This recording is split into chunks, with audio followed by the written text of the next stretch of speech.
Hello everyone, welcome to RT study classes. आज की हमारी प्रमुख क्लास है राष्ट्रीय पाठ्यचर्या रूपरेखा 2005 से संबंधित। आज की हमारी क्लास में जो हम एक एक जो सेंटेंस पढ़ाएंगे वो पूरे इम्पोर्टेंट है, क्योंकि जो 2005 एनसीएफ है इससे संबंधित क्वेश्चन बहुत पूछे जाते हैं और कहीं ना कहीं टाइम टू टाइम इससे संबंधित क्वेश्चनों की संख्या बढ़ती गई है। और यह लेवल सिर्फ छोटा मोटा नहीं है, यहाँ तक कि जो भी स्टेट में टीचर संबंधित एग्ज़ाम होते हैं या एमपीपीएससी यूपीपीएससी जो भी मेंस एग्ज़ाम होते हैं उसमें इससे संबंधित क्वेश्चन किए जाते हैं। तो अगर आप अलग चीज़ की तैयारी कर रहे हैं टीचर से हटके, तो उसके लिए भी बहुत ज़्यादा इम्पॉर्टेंट क्लास होगी आपके लिए। ठीक है, तो आज हम जो भी हमारी मेन पॉइंट है, नोट पॉइंट, उनसे हम अवगत होंगे और राष्ट्रीय पाठ्यचर्या रूपरेखा 2005 से जितनी भी महत्वपूर्ण जानकारी हमें प्राप्त होती है हम सारी जानकारी प्राप्त करेंगे। पाठ्यचर्या अंग्रेजी के करिकुलम का हिंदी रूपांतरण है। बिल्कुल, अगर करिकुलम इंग्लिश में कहा जाता है तो उसका हिंदी रूपांतरण पाठ्यचर्या होगा। करिकुलम की उत्पत्ति लैटिन भाषा के कुरेर शब्द से हुई है। पूछा जा सकता है कौन सी भाषा? लैटिन भाषा के कुरेर शब्द से, जिसका अर्थ होता है रेस कोर्स अर्थात दौड़ का मैदान। पूछा जा सकता है कि दौड़ का मैदान किससे संबंधित है? एनसीएफ 2005 से संबंधित है, नेशनल करिकुलम फ्रेमवर्क 2005 से संबंधित है। इस प्रकार करिकुलम दौड़ का मैदान है जिसमें बालक किसके लिए दौड़ता है? अपनी उद्देश्य प्राप्ति के लिए। यहाँ अधिकतर बातें पूरे बालकों से संबंधित है, उनके हित के लिए संबंधित है। ठीक है, और जो टीचरों से संबंधित उनकी जिम्मेदारी, सारी चीजें बताई गई है जो हम धीरे धीरे आगे पढ़ेंगे। किसी विषय की रूपरेखा को उस विषय का पाठ्यक्रम कहते हैं, अर्थात सिलेबस शिक्षक की दृष्टि में रखकर बनता है। बिल्कुल, अगर आप सिलेबस बनाते हैं तो वो शिक्षक अपनी दृष्टि में रख के ही बनाएगा। करिकुलम की रचना छात्र को ध्यान में रखकर की जाती है। स्पष्टतः सिलेबस जो किसी समय करिकुलम का पर्याय माना जाता था अब इसका एक अंश बनकर रह गया। आपको मैं इसके बाद बता दूं, ये हमारी पाठ्यचर्या हो गई और इसका जो अंश हो जाएगा हमारा पाठ्यक्रम हो जाएगा। ठीक है, पाठ्यक्रम हो जाएगा। पहले एक दूसरे के पर्याय माने जाते थे, लेकिन अब ये इसका सिर्फ अंश रह गया है। ठीक है, अब पाठ्यचर्या के अंतर्गत ही पाठ्यक्रम पढ़ाया जाएगा या रखा गया है। माध्यमिक शिक्षा आयोग 1952-53 में क्या बातें रखी गई है? ने पाठ्यक्रम को निम्न तरह से परिभाषित किया है। पाठ्यक्रम का अभिप्राय उन सैद्धांतिक विषयों से नहीं है जो विश्वविद्यालय में परंपरागत तरीके से पढ़ाए जाते हैं। मतलब किस प्रकार है, ये बाकी बातें इन्हें बोली है, बल्कि उनमें अनुभव का एक समूह निहित है जिसको बालक कक्षा में, पुस्तकालय में, प्रयोगशाला में, प्रार्थना सभा में, कार्यशाला, खेल मैदान एवं छात्र अध्यापक के अनौपचारिक मेल मिलाप में प्राप्त करता है। ये सभी इन्होंने पाठ्यक्रम के बारे में बताया है। ठीक है, पाठ्यचर्या रूपरेखा 2005 में जो आवश्यक बातें कही गई है, बच्चे और शिक्षक संबंधित नैतिक एवं मानवीय मूल्यों में वृद्धि करना। ठीक है, कक्षा शिक्षण को प्रभावशाली बनाने हेतु नवीन पाठ्यक्रम की आवश्यकता पर बल देना। ये टाइपिंग मिस्टेक है बेटा, बल देना। ठीक है, और विद्यार्थी की जरूरतों एवं रुचि को ध्यान में रखते हुए पाठ्यक्रम के निर्माण की आवश्यकता। इस बात को हम ऐसे समझेंगे, अगर कोई स्टूडेंट फर्स्ट या सेकेंड में है और उसके लिए हम फिफ्थ या सिक्स्थ की पाठ्यक्रम बना रहे हैं तो वो उसको अच्छे से ग्रहण नहीं कर पाएगा और कहीं ना कहीं उसी के दबाव में वो आगे की पढ़ाई नहीं कर पाएगा। ठीक है, क्योंकि उसको बोझ सी लगने लगेगी। और अगर हम फर्स्ट या सेकंड के रूपरेखा को उसकी रुचि को ध्यान में रखेंगे, जैसे कि बहुत सारे खेल की चीज़ें लाएंगे, आसपास के वातावरण से उसे अवगत करवाएंगे, तो वो उसे इंटरेस्ट से पढ़ने लगेगा और सीखने लगेगा बहुत जल्दी, कम समय में। इस प्रकार की बातें कही गई है इसमें। अध्यापकों को संतुष्टि के लिए पाठ्यक्रम निर्माण में उनकी सहायता करना। ठीक है, अगर कोई अध्यापक है, अगर वो पढ़ा रहे हैं तो उन्हें भी अपने में सेटिस्फेक्शन मिलना चाहिए कि वो कैसा पढ़ा रहे हैं, किस प्रकार पढ़ा रहे हैं और सही तरीके से पढ़ा रहे हैं कि नहीं। ये सभी का निर्माण, इस सभी बातें यहाँ पे रखी गई है। शैक्षिक लक्ष्य की प्राप्ति होना। बिल्कुल, अगर हम पढ़ा रहे हैं तो हमें पता तो चलना चाहिए कि हमने इस प्राप्त क्या, बच्चे ने सीखा क्या है और क्या सिखाना चाहिए। शिक्षक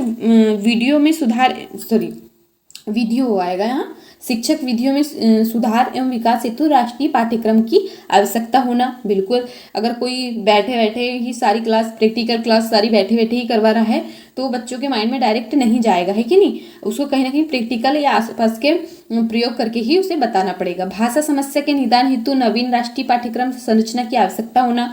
अभिभावकों की संतुष्टि प्रदान हेतु बिल्कुल, अभिभावक की संतुष्टि आज के जनरेशन में बहुत ज़्यादा जरूरी है, क्योंकि जैसे जैसे हमारा जनरेशन बढ़ते जा रहा है, अभिभावक भी जागरूक होते जा रहे हैं अपने बच्चे की पढ़ाई को लेके। उनके द्वारा जो प्रतिक्रिया की जाती है बेटा, सारे आजकल बहुत अवेयरनेस हो गई है, ठीक है, पेरेंट्स में। पहले जैसे नहीं है कि जा रहा है बच्चा तो 5 बजे आएगा, खा पी के आएगा, ऐसा ऐसी वाली संतुष्टि नहीं है, ठीक है। अभी क्या पढ़ा, क्या पढ़ने का है, कितना पढ़ने का है, क्या पढ़ना चाहिए, इस सारा नॉलेज आजकल पेरेंट्स को भी होता है। तो जो आजकल के टीचर बन जाते हैं ना, जो अभी चल रहा है बेटा टीचर, जो पैसे दे के बनते, वो कहीं ना कहीं भविष्य सुधारते नहीं है, बिगाड़ देते हैं। मेहनती बच्चे अगर 1-2 नंबर कम भी ला रहे हैं ना, होता है कभी कभी, जैसे कि मैं अपने पे से ही घटाऊँ तो मैंने बहुत मेहनत किया है और मुझे पढ़ाने का बहुत ज़्यादा इंटरेस्ट है, लेकिन मेरा 1-2 नंबर से कहीं ना कहीं मैं रुक पा रही हूँ ना, तो इसका मतलब ये नहीं कि मुझ में कम नॉलेज है, वो होता है कभी कभी, जो मेरे मेरे साथ हो चुका है, ठीक है। एनसीएफ 2005 का मुख्य सूत्र है बेटा, बिल्कुल ये पूछा गया है, लर्निंग विदाउट बर्डन, ये इसे हिंदी में ट्रांसलेट करके बोलेंगे शिक्षा बिना बोझ की, ठीक है। ये इसकी मुख्य सूत्र है कि जो भी शिक्षा दे उनमें दबाव ना डाले, प्रेशर ना डाले, कि ये बिना बोझ की शिक्षा करवाई जाए, एकदम अवेयरनेस हो गए, फूल बिंदास खेलते कूदते उन्हें ज्ञान की प्राप्ति कराई जाए बच्चों को। और ये इसका मूल मंत्र है एनसीएफ 2005 का, ठीक है। और कुछ बातें हैं जो मैंने नोट्स से ली है। नेशनल करिकुलम फ्रेमवर्क 2005 के प्रारंभिक अध्याय में देश की आज़ादी के बाद किए गए पाठ्यचर्या में जितने भी सुधार हैं उसके प्रयासों की चर्चा की गई है, बिल्कुल। संशोधित राष्ट्रीय पाठ्यचर्या दस्तावेज का प्रारंभ प्रसिद्ध शिक्षा शास्त्री, जो नोबेल पुरस्कार विजेता है, हमारे राष्ट्रगान के रचयिता रविन्द्रनाथ टैगोर के निबंध सभ्यता और प्रगति के एक उद्धरण से होता है, ठीक है। कौन से? सभ्यता और प्रगति पूछा गया है। यहाँ सभ्यता की जगह कुछ और शब्द ले देगा और प्रगति लिख देगा, प्रगति की जगह प्रयास लिख देगा या प्रयत्न लिख देगा, तो इन सब चीजों को ध्यान में रखिएगा, सभ्यता और प्रगति है, ठीक है। और ये किसने लिखा था, उनसे लिए गए हैं, रविन्द्रनाथ टैगोर के निबंध से लिया गया है। 2005 में एस्पाल समिति का निर्धारण किया गया एवं शिक्षा बिना बोझ शीर्षक के द्वारा एक रिपोर्ट प्रकाशित की गई, जिसके आधार पर पाठ्यचर्या का निर्धारण किया गया। एनसीएफ 2005 की संचालन समिति के लिए प्रोफेसर एस्पाल की अध्यक्षता में एक समिति का गठन किया गया। इस समिति में 35 सदस्य थे, जो प्रोफेसर एस्पाल पूर्व में यूसीजी विश्वविद्यालय अनुदान आयोग के अध्यक्ष भी रह चुके थे, ठीक है। कितनी सदस्यों की जो समिति बिठा ली गई थी? 35 सदस्य। और कौन सी समिति थी? प्रोफेसर एस्पाल की समिति।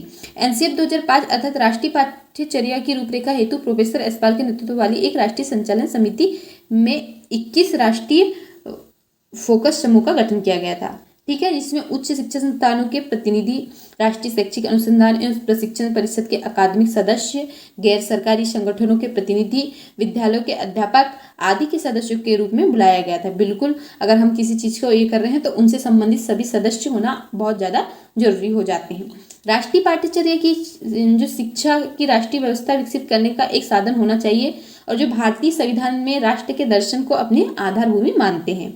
एनसीएफ 2005 के तहत एक प्रावधान है, बालक की प्राथमिक स्तर की शिक्षा स्थानीय भाषा अर्थात घरेलू भाषा में होनी चाहिए, मतलब जो अपनी मातृभाषा जो घर में यूज करता है उस पर होनी चाहिए। और अगर देखो इसे हम कैसे समझेंगे, अगर कोई व्यक्ति पंजाबी बोल रहा है, कोई बच्चा पंजाबी एटमॉस्फेयर से आ रहा है और अचानक उसे इंग्लिश वाला टीचर जाके पढ़ाए, तो उसे माइंड में कुछ नहीं जाएगा। हम शुरुआत तरीके से उसे पंजाबी में ही बोलना चाहिए, जो उसकी मातृभाषा है, और धीरे धीरे कहीं ना कहीं उसको भाषा अवगत कराते हुए दूसरी भाषा से अवगत करवाना चाहिए, ठीक है। और मातृभाषा या स्थानीय भाषा के शिक्षक उपलब्ध न हो तो संविधान के अनुच्छेद 350 के तहत स्थानीय शिक्षा अधिकारियों को बालक की भाषा विकास हेतु सुविधा उपलब्ध करवाना अनिवार्य है। ये एनसीएफ में बातें की गई है। त्रिभाषीय फॉर्मूले की 3 भाषा है। प्रथम भाषा राष्ट्रीय भाषा हिंदी, ठीक है। द्वितीय भाषा अंतर्राष्ट्रीय भाषा अंग्रेजी। तृतीय भाषा जो उसकी स्थानीय है पंजाबी, गुजराती, मारवाड़ी, संस्कृत जो भी हो वो होती है, ठीक है। राष्ट्रीय पाठ्यचर्या 2005 के सिद्धांत में बालक की परीक्षा प्रणाली को लचीलेपन से युक्त करना था, जैसा कक्षा गतिविधियों से जोड़ना था, और बालकों के संपूर्ण ज्ञान को विद्यालय पाठशाला से बाहरी जीवन से जोड़ना था। बिल्कुल, अगर कोई भी जो इनके 5 सिद्धांत बहुत ज़्यादा महत्वपूर्ण है और इसी के इर्द गिर्द क्वेश्चन बनते हैं बेटा, तो इसको जो बालक की परीक्षा है, जो हमारा फर्स्ट है, जो है बालक की परीक्षा प्रणाली को लचीले से युक्त लचीलापन होना चाहिए, मतलब उसमें पूरी एकदम हार्डनेस, एकदम जैसे कि स्टिक बैठे हैं तो स्टिक ही बैठने होना, एकदम फोकस। अगर बच्चों को खेल खेल में भी सिखाते हैं तो वो भी एक शिक्षा ही है और उसे वो अच्छे से जल्दी ग्रहण कर लेगा।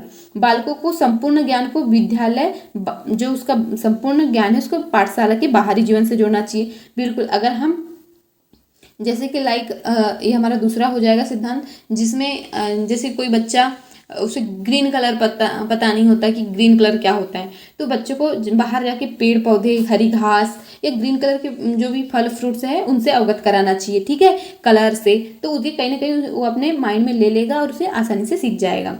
तीसरा है हमारा, बालकों की शिक्षा प्रक्रिया रटंत पद्धति से मुक्त होनी चाहिए। ये भी बहुत ज़्यादा IMP है। रटंत पद्धति मतलब बच्चों को सिर्फ जो किताब में लिखा है बस उसी को पढ़ो, वहीं से आएगा। पहले बहुत चलता था, अभी भी कहीं कहीं जगह चलता है कि बेटा इतना पढ़ लेना, यहाँ से जरूर आएगा, ठीक है। तो इससे मुक्त करना चाहिए, बेटे को प्रैक्टिकल बताओ, वो अपने आप अपने माइंड में ले लेगा। चौथा है हमारा, चौमुखी विकास पर आधारित पाठ्यचर्या हो। बिल्कुल, अगर आप सिर्फ मैथ्स पढ़ा रहे हैं तो ये उसकी शिक्षा सही नहीं है। आप उसे हिंदी पढ़ाइए, उसको अदर जैसे कि आपको एटमॉस्फेयर के बारे में बताइए, आप उसको वातावरण से, सामाजिक, सांस्कृतिक, इस सारे डांस सिखाइए, पारिवारिक जीवन, इस सारी चीज़ों के बारे में उन्हें चर्चा करनी चाहिए। और जो हमारा लास्ट है पांचवा, पालक में एक ऐसी मतलब भावना पहचान का विकास हो जिसमें प्रजातांत्रिक राज्य व्यवस्था के अंतर्गत राष्ट्रीय समस्या शामिल हो। बिल्कुल, ठीक है, इसमें जो ऐसी भावना या पहचान विकास हो जिसमें प्रजातांत्रिक राज्य व्यवस्था के अंतर्गत राष्ट्रीय समस्या शामिल हो, ठीक है। जो हमारी राष्ट्रीय पाठ्यचर्या 2005 की जो 5 सिद्धांत थे वो कंप्लीट होते हैं। और जो भी हमारे मुख्य मुख्य सिद्धांत हुए और जो भी हमारी मुख्य मुख्य बातें हैं, मैंने सारी बातें से आपको अवगत करा दिया। आज की हमारी क्लास यहीं समाप्त होती है और मुझे नहीं लगता कुछ छूटा है NCF 2005 से। आप इस